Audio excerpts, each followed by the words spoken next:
So growing up, you were playing for the Gosford Townies, I Yeah, understand. It's like your junior club.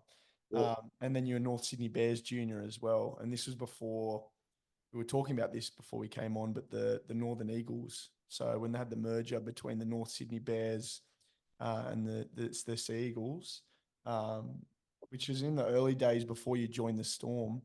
Talk us through, I guess, those early years, making a start and then moving down to Melbourne. How much of a, I guess, a shake-up was that in your life, and what did you learn about yourself as a person, and what attributes did you kind of have to develop? And Oh, geez. Well, obviously with North Sydney, I was parked behind someone called Jason Taylor that never missed a game in nearly his whole career, and was such a vital part of their success with his goal kicking and just guiding the guys around. So, kind of, sort of in my, I think it was close to my jersey flag or sort of those days. I was kind of tossing up whether I needed to make a change and go to a new club to get an opportunity.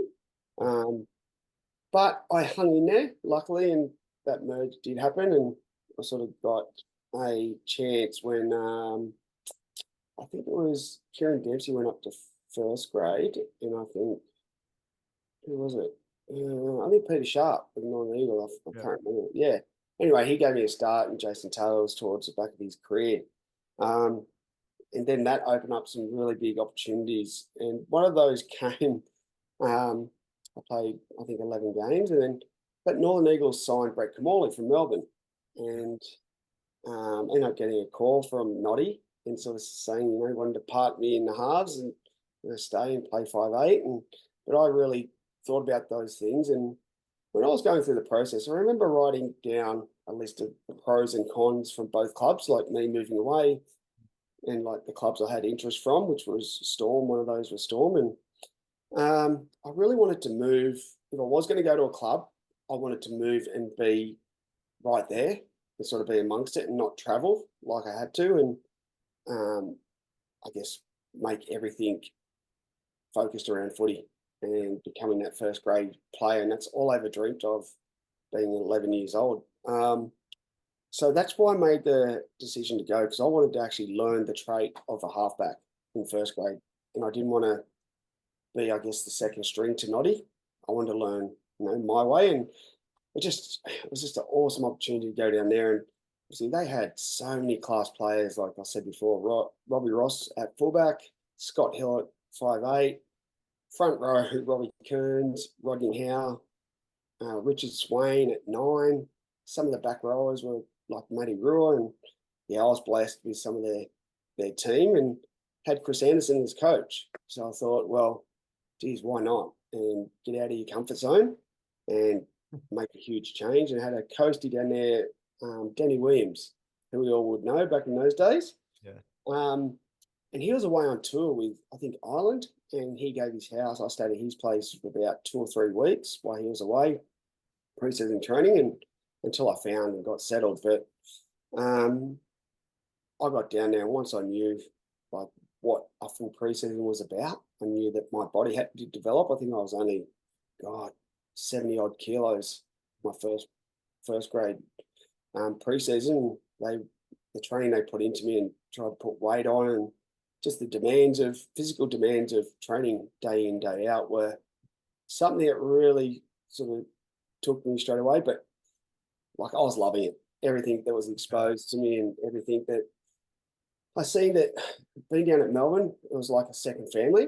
And I think that's how they built their culture, because no one was from Melbourne. Everyone, so we kind of, outside of football, we're pretty much hanging with each other 24/7. And that's how you become so successful. And everyone had that bond that they were, their second family, brothers and stuff like that. So I really just needed to work on becoming bigger and stronger. And I had I guess, being down AFL country, I got to experience and be under some guidance of some AFL and learn how to kick that football. And I yeah, guess that's what really, really, I guess I put my time into, was trying to perfect that game, that part of my game.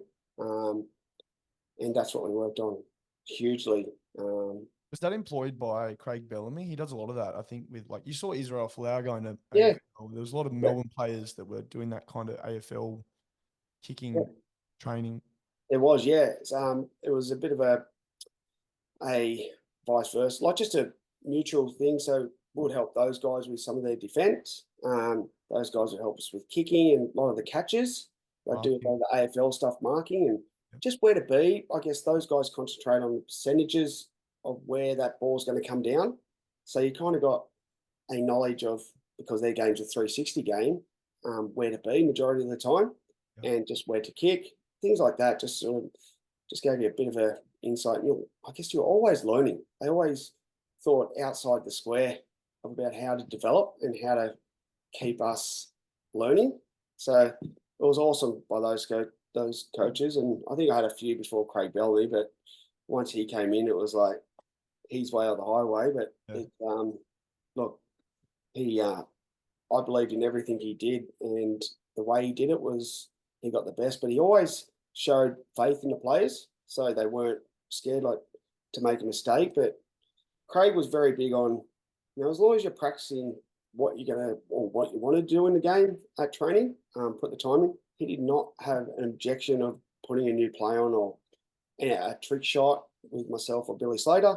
As long as we were putting the time in at training, you could do it. There's no dramas. So he had structured play, but eyes up footy as well. So that's where I kind of learnt that. But yeah, definitely just to be physical and make sure, being a smaller body, that I could, my defence and my contact was there, and I was playing my part on the field in that, and not letting anyone down, because that was hugely a focus point on Bellamy, was the defence side of it, things.